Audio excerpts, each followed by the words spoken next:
Y a quien tengo en línea es a César Tato Díaz, a este intelectual platense, docente de la Facultad de Periodismo, y hay que decirlo así, intelectual platense, de acá, porque a veces digo lo que nos pasa también, digo, parece mentira, digo, lo que nos pasa a los platenses, que a veces estamos con esta cercanía que tenemos con la capital federal, es como que estamos un poco colonizados por la ciudad autónoma de Buenos Aires, por los medios, por las cosas que pasan en la ciudad autónoma de Buenos Aires, y nos cuesta reconocer, digo, acá, los propios hombres y mujeres, digo, de la ciudad, que los hay muchos, que piensan, que le funcionan la cabeza, que todos los días hacen cosas creativas, ya sean en el campo de las ciencias duras, como en el campo de las ciencias sociales, de las humanidades, como es el caso voy a decir así, del doctor César Díaz, digo, porque esta es otra cosa, digo, estamos hablando con alguien que tiene estudios cuaternarios, que tiene un doctorado en comunicación social, del cual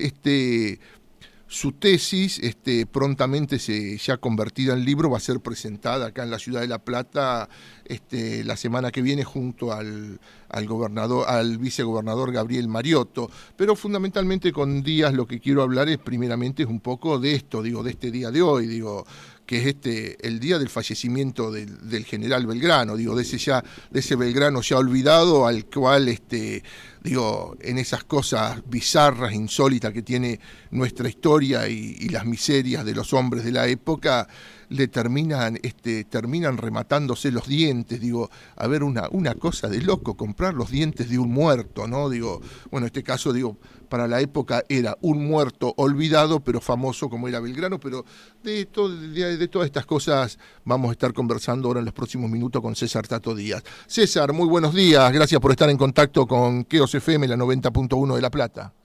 Hola, ¿cómo va, Carlos? Muy bien, acá estamos, sí, la verdad que contento por el contacto y más allá de que esté personalizado en mí, comparto enteramente tus conceptos, porque muchas veces nos pasa eso, ¿no? Que como lo tenemos cerca no lo vemos, no es más fácil lo que, digamos, tomar cosas de más lejos y que los medios han instalado, ¿no?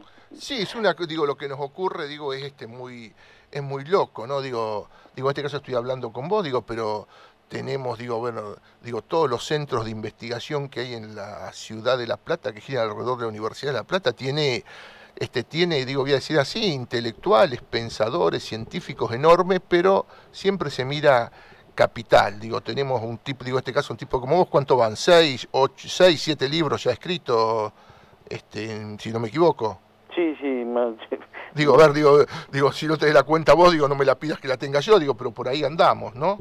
Sí, bueno, yo también, como hay un par que están en prensa hace 2 años, un par que están inéditos, pero sí, en esos números es que estamos, ¿no? Y bueno, afortunadamente, en este momento, como recién referías vos, el martes que viene vamos a estar presentando en la Biblioteca de la Legislatura Comunicación y Revolución, que es, digamos, el libro que surge de la tesis doctoral, ¿no? Y que también, bueno, vamos a ver si podemos colocarle ahí el nombre de Manuel Belgrano a una sala histórica de lectura ahí de la Biblioteca Pública de la Legislatura, ¿no? Bien, digo, pero estamos hoy, digo, 20 de junio, que en realidad no es el día de la bandera, es el día que murió solo, pobre, olvidado Belgrano, y encima le chorearon los dientes al muerto, digo, así como cosa, digo, que puede causar bizarra, que puede causar alguna risa, digo, pero ¿qué te lleva, digo, cuando pensar en Belgrano, digo, a qué te lleva, Tato? El tema de Manuel Belgrano y como decís, nosotros, al menos de lo que a mí compete, voy a tratar de centrar mi mirada en una cuestión que no es muy tenida en cuenta de Manuel Belgrano. Es que Manuel Belgrano, en primera instancia, cuando llega a nuestro país, o a esta región, ¿no es cierto?, de vuelta, lo hace por ser uno de los 3 personas en aquel viejo virreinato del Río de la Plata, que había podido ir a estudiar Europa. Uno había sido el de Anfunes, el otro Labardén, y el tercero era Manuel Belgrano. Y como suelo repetir, ¿no? Es este Belgrano el que afortunadamente cuando regresa al país lo hace de un modo, digamos que a la región, si sigo insistiendo con el país, cuando regresa a la región lo hace de un modo muy inteligente, muy patriótico, porque si bien él había vivenciado en la corte, porque era un cortesano, ¿no? Estaba en Madrid, él integraba la corte, allí con todos los intelectuales, con toda la aristocracia española, decía, él vuelve a la región, pero lo hace como cuando se había ido, como un rioplatense. O sea, se había nutrido de mil ideas, de mil libros, de mil conocimientos, pero cuando viene aquí, si bien trata de aplicarlos, lo hace sin perder de vista que está en el Río de la Plata, y no como quien él precisamente en el año 16 lleva a Europa, que es a Bernardino Rivadavia.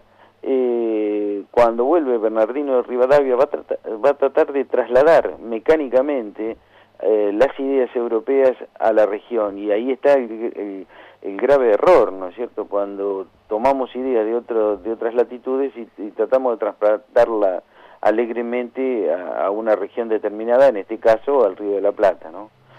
Entonces, este Belgrano que a mí me interesa rescatar es el que en 1795 regresa al Río de la Plata, y al regresar ya regresa, para que tengamos, Carlos, la magnitud de la importancia de Belgrano, va a regresar como secretario vitalicio del consulado, insisto, hacia fines de 1794, pero esa institución aún no había sido creada en el Río de la Plata, el consulado concretamente. Esa es la importancia, la trascendencia de Belgrano, o sea, que venía con mucha influencia de allí, desde Madrid. Entonces, cuando viene, esto es una cosa que rescato, es una persona que si bien es muy joven, insisto en esta cuestión, es un intelectual de valía, y este concepto intelectual lo esgrimo en el libro, y para ello también establezco una suerte de polémica con algunos colegas aquí en la Argentina, porque entiendo que el concepto de intelectual es una noción de la modernidad, ¿no es cierto? Y muchos la aplican recién para hacia fines del siglo XIX, con el caso de Dreyfus, de Emile Zola, tan reñido y demás, y yo entiendo que ya Belgrano es todo un intelectual, porque es de esas personas que buscan influir en la sociedad, ¿no es cierto?, y lo hace a través de ¿qué?, de sus conocimientos, pero que lo lleva adelante a través del periodismo, entre otras cosas. Y fijémonos en el periodismo, que es un vehículo, ¿no es cierto?, hoy diríamos una profesión, pero en aquel momento no se podía hablar de profesión, sino de labor. Decía esto de periodismo, o los periódicos, una cosa muy importante, porque aquí en el Río de la Plata no había... los intelectuales no podían escribir libros, y sí artículos, ¿no es cierto?, en los cuales, periodísticos, en los cuales daban a conocer todo su conocimiento, sus sentires, sus saberes, ¿no? Y consecuentemente recobra una relevancia, o tiene una relevancia el periodismo, que desde la actualidad, bueno, no se la reconoce, ¿no? Entonces decía, Belgrano va a venir desde Europa, para que tenga tu audiencia un acercamiento, una persona que manejaba 5 idiomas, ¿no? El latín, el inglés, el italiano, el francés y naturalmente castellano. Y tenía, ¿no es cierto?, como él por su influencia había conseguido un permiso especial del Papa para leer libros prohibidísimos, como se llamaban en aquel momento, ¿no es cierto?, Rousseau, Montesquieu.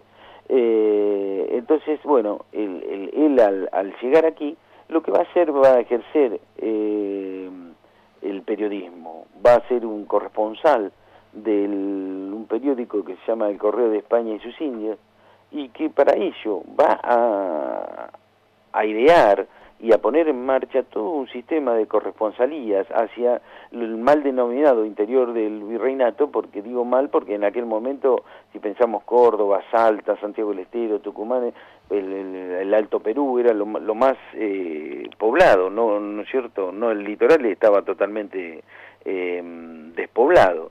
Entonces, o sea, el litoral cuando hablamos de Buenos Aires, Belgrano lo que va a hacer instituir desde aquí, desde el consulado, todo un sistema de corresponsalía para que le llegaran las informaciones, las noticias, diríamos hoy, y luego él las giraba a Madrid. Pero entonces tenemos una personalidad que está pensando cómo hacer para recibir y transmitir información. En este caso, al primer mundo, a la metrópoli, ¿no? A Europa. Y lo hace desde estas lejanísimas latitudes, ¿no es cierto?, que en aquel momento constituía el Río de la Plata, pero que ya estaba totalmente integrada al mundo, ¿no? Porque esto también es una cosa que siempre se nos pierde de vista. Creemos que ahora que estamos en tiempo real, recién nosotros nos integramos al mundo, y no, esto ocurre desde el siglo XV. Pero bueno, lo cierto entonces es que Belgrano va a estimular todo tipo de comunicación a través de los medios del periodismo, concretamente, como es el telégrafo mercantil, como es el semanario de Industria y Comercio, y como si recién después él va a dirigir su propio periódico que se llama El Correo de Comercio, que lo va a hacer en marzo de 1810. Pero hasta esa instancia él va a encabezar lo que es un grupo selecto de intelectuales, que yo le he dado el nombre de Esfera Pública Rioplatense, tomando el concepto de esfera pública de Habermas, pero Habermas, ¿no es cierto?, lo hace para su Europa, y yo lo hago aquí para nuestra región, ¿no es cierto?, pero aún le cuestiono a Habermas, porque Habermas no contempla en el tema este de la comunicación a las mujeres y al periodismo manuscrito, y concretamente los pasquines. Pero bueno, este Belgrano es el que sí le va a dar una trascendencia absoluta a la comunicación y va a estimular, ¿no es cierto? Él, por ejemplo, va a ser como hoy decía, el secretario vitalicio del consulado, y va a escribir, va a sacar memorias anuales que va a leer a toda la gente, a todo el virreinato, ¿no es cierto? En aquel momento le va a sacar la información del seno de un selecto grupo, si lo quiere transmitírselo a todos los habitantes. ¿Qué quiere transmitirle? Quiere transmitirle y bregar por un cambio de mentalidad, o sea que ya no se vendan solamente, se vendían los cueros. Entonces él instaba bueno, tenemos que hacer algo más, tenemos que darle valor agregado porque hay mucha pobreza. Entonces dice, tenemos que hacer otras cosas, ¿no? Entonces es así que a través de sus periódicos y sus artículos y de las memorias estas del consulado, él va a instar a que, por ejemplo, se cultive, pero antes para cultivar hay que sembrar, ¿no es cierto?, y hacer montes de árboles que sirvan de protección de esos sembradíos posteriores. O sea, va a pensar en la mujer, que sea educada, que se eduque a la mujer porque es el centro de la familia. O sea, estamos hablando de una persona que está pensando un país, pero un país que una nación, como se hablaba en aquel momento, ¿no es cierto?, que constituye la patria grande, lo que hoy conocemos, todo América, porque él se considera, junto a Vieyte, a Castelli, un americano, ¿no es cierto? Y esto también me lleva y viene a propósito de lo que hoy vos manifestabas, que por ejemplo hay historiadores, colegas como Alperín Dongui, que entiende y dice y escribe que Belgrano tiene por todo horizonte la provincia de Buenos Aires, ¿no es cierto? Y esto es Es un error, digamos, un error garrafal, digamos. Bueno, exactamente. Pero claro, no se puede decir que Alperín Dongui está equivocado, porque entonces te condenan al ninguneo, ¿no? Sí, como suelo decir. Bueno, pero allí está, en mi libro, en Comunicación y Revolución, establezco este tipo de diálogos intelectuales sin afán. O sea, yo sé que es un libro que tal vez, como ya lo estoy empezando a decir más de una vez, y también te lo voy a decir a vos, nace muerto, ¿no? Porque, ¿no es cierto? Y nace muerto no, porque tenemos esperanza y te agradezco a que estemos hablando en este momento, le estamos dando difusión, pero digamos, no, difícilmente llegue a instituirse, ¿no es cierto? Porque llevo adelante esto que es casi un sacrilegio de decirle al Perindón que vea, usted está equivocado, con mucho respeto y ¿no es cierto? Pero hay que decirlo. Pero bueno, volviendo a nuestro querido Belgrano, lo interesante, ¿no es cierto?, es de verlo que es una persona que ha podido vivenciar, por ejemplo, la Revolución Francesa, y él dice que él ya veía tiranos en todos lados, digamos, todo aquello que fuera en contra de la libertad, de la igualdad, de la fraternidad, ¿no? Y ese Belgrano es el que nos han ocultado, y precisamente quien nos oculta es esto es muy paradójico, pero quien primero que escribe acerca de Belgrano es Mitre, pero nos cuenta un Belgrano que no es el Belgrano que a nosotros nos sirve, este Belgrano civil, vamos a decir, ¿no? El licenciado Manuel Belgrano nos pone por delante el general, que también lo fue, y que lo mandaron y que era un cuadro integral, porque él es el gran motor de la revolución, es quien está pensando la revolución, va en un largo proceso encabezando este núcleo de intelectuales a los cuales él va conduciendo, ¿no es cierto? Pero no, como era una persona que tenía un perfil más bien bajo, pero no por ello, por su timidez y demás, dejaba de ser una persona muy influyente. Tato, digo, para ir redondeando, digo, te hago Sí. esta pregunta, digo, bueno, entre paréntesis, digo, un día casi tan antológico como aquellos del 2001, digo, para la desgracia de la Argentina, era el día que moría Belgrano, era el día de los 3 gobernadores Sí, acá en Buenos Aires, ¿no? sí, sí. Digo, un día de caos y crisis total, digo, ¿por qué Belgrano termina ahí en ese olvido? Ahí, digo, muriendo en la pobreza y olvidado, digo, por el status quo de la época, ¿no? Por el poder dominante de la época, ¿no?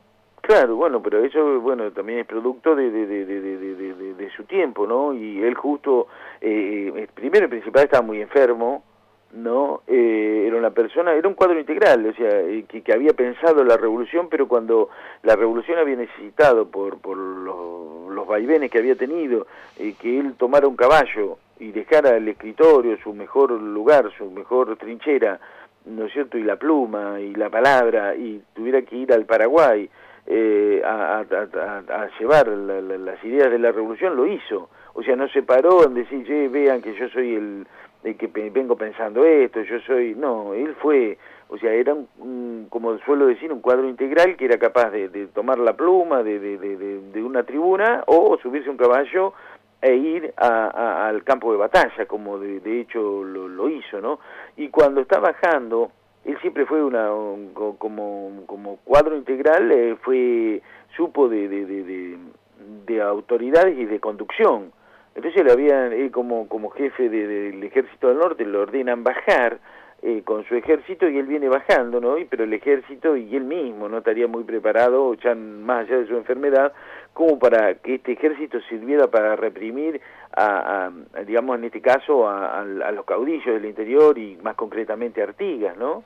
Y entonces sufre allí una sublevación en Arequito y demás, pero digamos, este Belgrano enfermo, y que los diarios de la época, no existían diarios en la época, había periódicos, ¿no? Pero solamente un periódico del padre Castañeda dice que murió Belgrano, no lo vamos a encontrar nada más que en ese lugar. Tenemos que un Belgrano que bueno, que ya por el vértigo de la política de aquel momento había quedado totalmente opacada, y como vos bien marcás, era un momento de gran desconcierto en el Río de la Plata, y especialmente en la provincia de Buenos Aires. Por eso Manuel Belgrano va a morir olvidado y pobre, como nosotros sabemos que lo hizo, ¿no? Bien, Tato, son las 9:28 de la mañana, te voy despidiendo y nos reencontramos ahora el día que presentes el libro para hablar de esto, digo, de comunicación y revolución. Dale, sí, el martes a las 11 de la mañana vamos a estar ahí en la biblioteca junto al vicegobernador, a Gabriel Mariotto, que ha tenido la deferencia de acompañarme en la presentación pública de este libro, y bueno, allí a las 11, insisto, de la mañana, en 8:51, en la Biblioteca Pública de la Legislatura, te esperamos. Bien, y yo lo que te voy a proponer al aire, a ver si el miércoles a la mañana consigo que te subas a un autito y te vengas hasta la radio y en la segunda hora, hablemos de comunicación y revolución. Tato, que tengas muy buenos días, bueno, y lo mejor, che. Bueno, muchas gracias y feliz Día de la Bandera. Bien, muchísimas gracias. Así pasaba César Tato Díaz, ahí hablando largamente sobre quién fue Manuel Belgrano.